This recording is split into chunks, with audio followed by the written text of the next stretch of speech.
Hello दोस्तों, चंदन teaching centre में आपका स्वागत है। आज के इस वीडियो में हम देखेंगे कक्षा 10 प्रश्नावली 1.1 प्रश्न संख्या 4।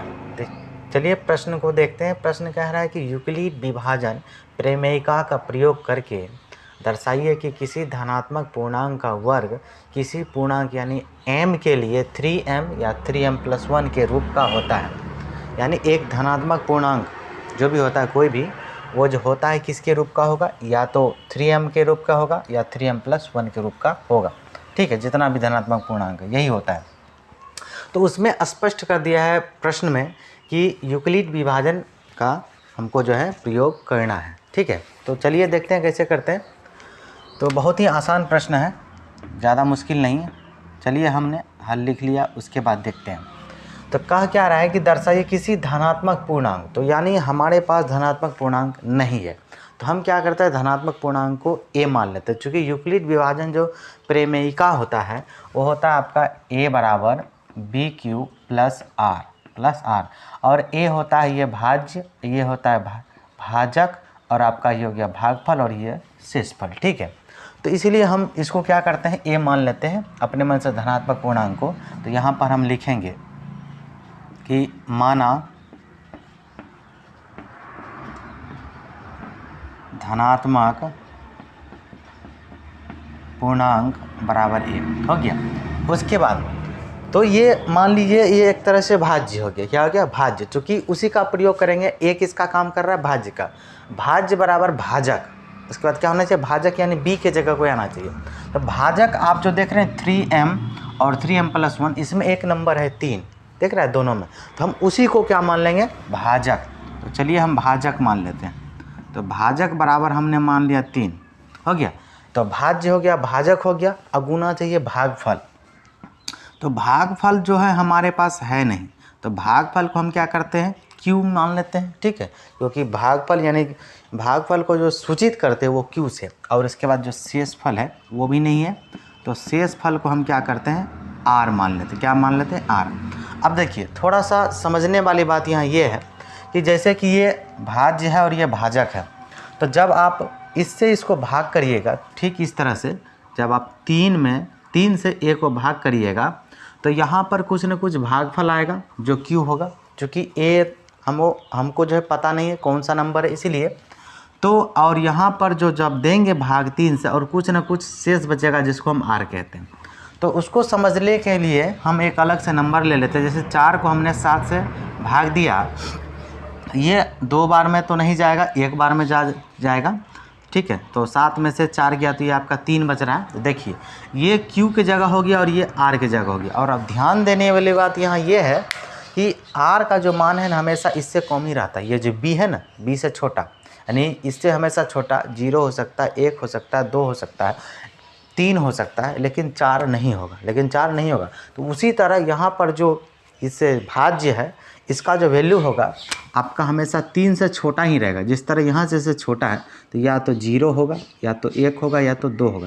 3 कभी नहीं हो सकता। यहाँ देख रहे हैं 3 नहीं होगा।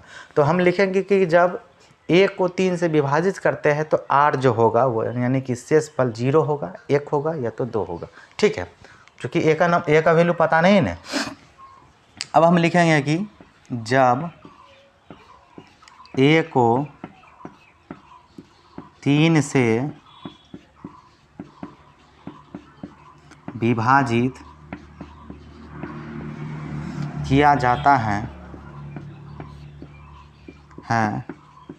तो शेषफल क्रमशः, यानी कि r का जो वैल्यू आएगा, r बराबर 0 होगा, इससे हमेशा छोटा ही रहेगा, 1 होगा या तो 2 होगा। यही 3 नंबर आएगा। ठीक है, 3 कभी नहीं हो सकता। हो गया।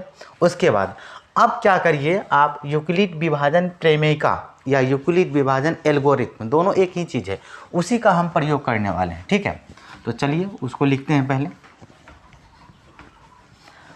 तो चलिए इस तरफ देख लेते हैं। अब यहाँ पर लिखेंगे कि यूक्लिड विभाजन एल्गोरिथम, यूक्लिड विभाजन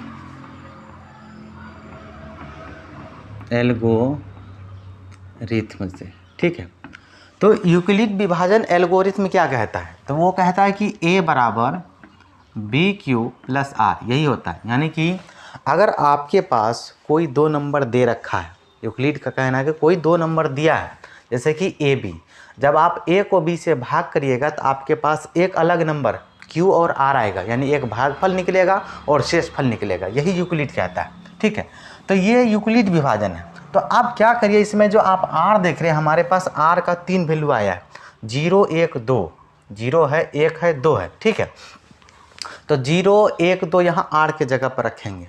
ठीक है, अब यहाँ ले लेते हैं, अब यहाँ पर हम रखेंगे कि आर बराबर सबसे पहले 0, लिखते हैं आर बराबर 0 लेने पर। ठीक है, तो इसमें आप 0 रखिए आर के जगह, तो ए के जगह ए ही हो जाएगा। अब देखिए बी के जगह कौन आएगा भाई, ये भाजक, बी क्या है, भाजक। तो बी के जगह क्या आएगा 3 और क्यू, अब प्लस आर के जगह सबसे पहले हम क्या लिए हैं 0 0, ये हो गया।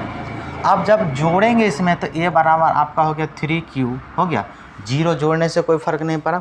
अब थोड़ा ध्यान दीजिए, इसमें कहाँ क्या है, धनात्मक पूर्णांक का वर्ग, वर्ग माने स्क्वायर। अब इसका वर्ग करना होगा, यानी स्क्वायर करना होगा।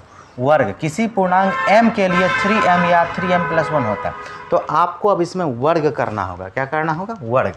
तो यहाँ पर लिखते हैं, तो मैथ का नियम है, जो भी कुछ करिएगा अपने मन से वो दोनों तरफ, या बटे में कर रहे हैं तो ऊपर नीचे दोनों में होना चाहिए, तभी वो कंट्रोल में रहता है, नहीं तो गड़बड़ हो जाएगा। ठीक है, तो अब हम यहाँ लिखेंगे कि दोनों तरफ, क्योंकि वर्ग का बात क्या है, तो यहाँ लिखते हैं कि दोनों तरफ वर्ग करने पर, तो वर्ग करिएगा तो वर्ग माने स्क्वायर करिएगा तो इस पर होगा आपका ए स्क्वायर, और इधर हो गया दोनों को मिलेगा 3Q का होल स्क्वायर। ठीक है, अब ये ए स्क्वायर का ए स्क्वायर ही रह जाएगा यहाँ पर, और यहाँ पर जो स्क्वायर है अंदर में बटेगा, 3 को मिलेगा तो 9 हो जाएगा, हो गया, और Q को मिलेगा तो Q स्क्वायर हो जाएगा। अब ध्यान से देखिएगा तो 3m अभी नहीं आया है। ठीक है, लेकिन हमको यहाँ 3m लाना है Q। अब थोड़ा सा दिमाग खर्च करना है यहाँ पर। अब 9 को कुछ ऐसा लिखिए कि 3 बन जाए, तो आप ध्यान से देखेंगे तो 9 में 2 ठो 3 है, तो हम इसको लिख सकते हैं कि 3 गुने 3 Q स्क्वायर। ठीक है, तो अभी भी नहीं आया है, तो अभी भी कमी है। ठीक है, तो आप क्या करिए, इसको m मान लीजिए, पूरा 3Q स्क्वायर इसको m मान लीजिए, तब ये 3m हो गया, यानी फर्स्ट वाला चीज़ तो आ रहा है। तो यहाँ से आपका हो गया a स्क्वायर बराबर 3m, और यहाँ पर लिख देंगे हम कि जहाँ m बराबर क्या है 3Q स्क्वायर, 3Q स्क्वायर हो गया, फर्स्ट वाला चीज़ आ गया।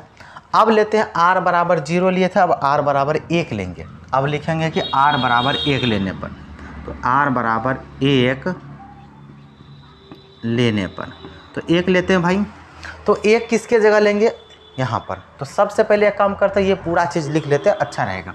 तो हमारे पास है a बराबर BQ प्लस r हो गया, तो a तो a ही रहेगा, b की जगह क्या लेना है, ये जो भाजक है 3 आएगा, 3, q तो q ही रहेगा, और r की जगह आपको क्या लेना है, 1 लेना है, लिखे हैं 1 हो गया।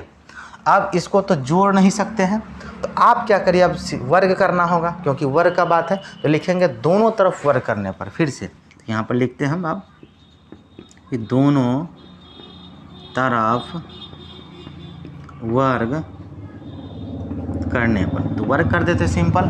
तो a का तो हो गया आपका a स्क्वायर, और ये पूरा दोनों है ना, तो अलग अलग नहीं करिएगा, दोनों को एक साथ, यानी कि होल स्क्वायर इस तरह से। ठीक है, तो 3Q प्लस 1 का होल स्क्वायर। अब यहाँ पर ना आपका एक फार्मूला काम करेगा। ठीक है, देखिए कौन सा फार्मूला लगता है। तो अगर आप ये पूरा चीज़ को a माने और अंदर में जो 1 है इसको b माने, तो आपको a प्लस बी का होल स्क्वायर आना चाहिए, जो कि होता है a square plus b square plus 2ab, उसी पर टूटेगा। ठीक है, तो यहाँ पर हम लिखेंगे अब कि इधर तो वैसे रह जाएगा a स्क्वायर, और आपका बराबर हो जाएगा यहाँ पर a स्क्वायर, मतलब 3Q का होल स्क्वायर। ये आपका हो गया 3Q का होल स्क्वायर, यानी a स्क्वायर प्लस b का स्क्वायर, b के जगह 1 है तो 1 का स्क्वायर, और उसके बाद प्लस 2ab, 2 इंटू a का मान हुआ 3Q, क्या हुआ 3Q, इंटू b का मान हो गया आपका 1 हो गया, ये हो गया, टूट गया उस पर। इसको तोड़ ताड़ के बराबर कर लीजिए, a स्क्वायर बराबर, यहाँ स्क्वायर मिलेगा 3 3 9, q को मिला तो q स्क्वायर प्लस 1 का स्क्वायर 1 होता है, और यहाँ से यहाँ तक सारा चीज़ गुना में है, तो 3 दूनी 6, 6 को 1 से गुना कीजिएगा तो 6 ही होगा, तो उससे कोई फर्क नहीं पड़ा। और क्यू ऐसे फेविकॉल की तरह चिपका हुआ रहेगा, ठीक है। अब क्या करिए, आप सजा लीजिए, 2 पावर 1 पावर, लास्ट में संख्या लिखते हैं बढ़िया से सजा के। तो a स्क्वायर बराबर 9q स्क्वायर प्लस का 6q प्लस 1। अब क्या करना है आपको, यहाँ से लेकर के यहाँ तक कॉमन लेना है। आप ध्यान से देखिएगा ना, तो यहाँ पर q स्क्वायर यानी q भी कॉमन है, और 9 और 6 में 3 कॉमन। आपको q कॉमन नहीं लेना है, q कॉमन नहीं लेना। अगर आप q कॉमन लेते हैं तो आपका जो फर्स्ट वाला चीज़ तो आ गया, सेकेंड वाला चीज़ जो है वो नहीं आएगा, ठीक है, वो नहीं। आपको q कॉमन नहीं लेना है, सिर्फ आपको दोनों में 3 कॉमन लेना है। क्या लेना है? 3, ठीक है। तो यहाँ से हम क्या करेंगे, a स्क्वायर बराबर 3 कॉमन लिए इसमें, तो 3 से 9 जाएगा 3 बार में, और q स्क्वायर का वैसे ही q स्क्वायर रहेगा। उसके बाद प्लस 3 से 6 गया 2 बार में, अब q का q ही रह गया, ठीक है, और प्लस 1 बाहर, सिर्फ इन दोनों में कॉमन लिया। अब ध्यान से अगर देखिएगा थोड़ा सा कमी है, तो ये 3m और 1, तो 3 और 1 आ गया, मतलब इस पूरे चीज़ को हमको m मानना होगा। क्या मानना होगा? m अंदर वाले। तो ये 3m प्लस 1 हो तो गया, तो बस यहाँ लिख देना है कि a स्क्वायर बराबर हो गया आपका तो आपका यहाँ पर आ रहा है कि 3m प्लस 1 हो गया। अब यहाँ पर लिख देंगे कि जहाँ m बराबर 3q स्क्वायर प्लस 2q हो गया। इसको ब्रैकेट में बंद करना है। हमने क्या लिया था? 1 लिया, अब लेना है 2। जहाँ तक वहाँ तक हल करेंगे तो दोनों चीज़ तो आ ही गया, लेकिन फिर 2 है, उसको भी देख लेते हैं। अब लेते हैं क्या कि r बराबर 2 लेने पर, r बराबर 2 लेने पर, यानी r का मान 2 लेंगे, तो किस में लेंगे भाई? इसी में लेंगे, ये जो यूक्लिड विभाजन है। तो a बराबर bq प्लस r, तो r की जगह 2 लेना है, और b की जगह क्या आएगा? जो b यानी भाजक 3 है वो आएगा। तो आपका जो हो जाएगा यहाँ पर कि a बराबर b की जगह 3q प्लस r की जगह 2, ठीक है। अब क्या करना होगा आपको? दोनों तरफ वर्ग, काहे कि वर्ग करने का बात है, तो यहाँ पर लिखेंगे कि दोनों तरफ वर्ग करने का, दोनों तरफ वर्ग करने पर, तो वर्ग कीजिए। इधर कीजिएगा तो a स्क्वायर हो जाएगा, और उस तरफ कीजिएगा तो पूरा होल स्क्वायर, यानी 3q प्लस 2 का होल स्क्वायर। डबल नंबर है, दोनों को मिलेगा। फॉर्मूला अभी बताए हैं कि यहाँ पर जो 3q है ये a बनेगा और ये b बनेगा, यानी a प्लस b का whole square, a square plus b square plus 2ab, ये आना चाहिए, ठीक है। नहीं आता है तो बहुत दिक्कत है आपको, ठीक है। तो a स्क्वायर एक जगह मतलब 3q, इसका whole square, a square plus b square, b की जगह 2 यानी 2 का स्क्वायर, और प्लस 2 इंटू a का मान 3q और इंटू b का मान है आपका 2, ठीक है। तो यहाँ से यहाँ तक एक साथ गुणाम है, इसको बांटेंगे और यहाँ पर जितना होगा कैलकुलेशन लिखेंगे। तो a स्क्वायर बराबर यहाँ 3 को भी मिलेगा और q को मिलेगा, 3 का स्क्वायर हो गया आपका 9 और q का हो गया आपका q स्क्वायर, ठीक है। अब प्लस 2 का स्क्वायर हो गया 4, और यहाँ से यहाँ तक देखिए ये नंबर सब गुना, तो 3 दूनी 6 दूनी 12, कितना हो गया 12, और क्यूब फेविकॉल की तरह चिपका हुआ रहेगा, वो तो हटने वाला नहीं है भाई साहब, ठीक है। तो अब क्या करिए, आप सजा के लिखिए 2 पावर 1 पावर, ठीक है। तो सजा देते हैं, तो इसको सजा के इस तरह से लिखेंगे कि a स्क्वायर बराबर 9q स्क्वायर और प्लस 12q और प्लस का 4, ठीक है। अब थोड़ा इस तरफ देख लेते हैं इसको। अब आपको क्या करना है, इस 4 को थोड़ा सा तोड़ना है ताकि इसमें सारा में कॉमन आ सके। इस 4 को लिखेंगे हम 3 प्लस 1, तो इधर तो वैसे रहेगा a स्क्वायर का a स्क्वायर बराबर आपका 9q स्क्वायर, उसके बाद प्लस 12q और प्लस आप लिखेंगे 4 को 3 प्लस 1, ठीक है। यहाँ तक कोई दिक्कत नहीं। अब आप यहाँ से लेकर के यहाँ तक सारा में कॉमन लीजिए, तो सारा में क्या कॉमन दिखे? 3, सब 3 के पहाड़ा से कट रहा है, तो कॉमन क्या आएगा? 3। तो हम कॉमन ले लेते हैं 3, तो a स्क्वायर का a स्क्वायर बराबर 9, यहाँ कॉमन 3 लिए, 3 से 9 जाएगा 3 बार में, q स्क्वायर का ज्यों का त्यों, प्लस 3 से 12 गया 4 बार में, इसके साथ q ज्यों का त्यों, अब प्लस 3 से 3 एक बार में जाएगा। अब यहीं ये इसमें कुछ नहीं करना है, इतना ही दूर, तो प्लस 1 बाहर में ज्यों का त्यों। ये सारा नंबर जो आपको दिख रहा है ना ब्रैकेट में, इसको मान लीजिए m। तो आपके पास जो निकल कर के आया जाएगा ए स्क्वायर बराबर 3m+1। देखिए आया, वही आया ना, ठीक है। तो यहाँ पर थोड़ा सा लिख देना है कि जहाँ, ठीक है, क्या कि जहाँ m बराबर 3q² + 4q+1, ये हमने माना था, इसको मान के, ठीक है। चलिए हो गया ये।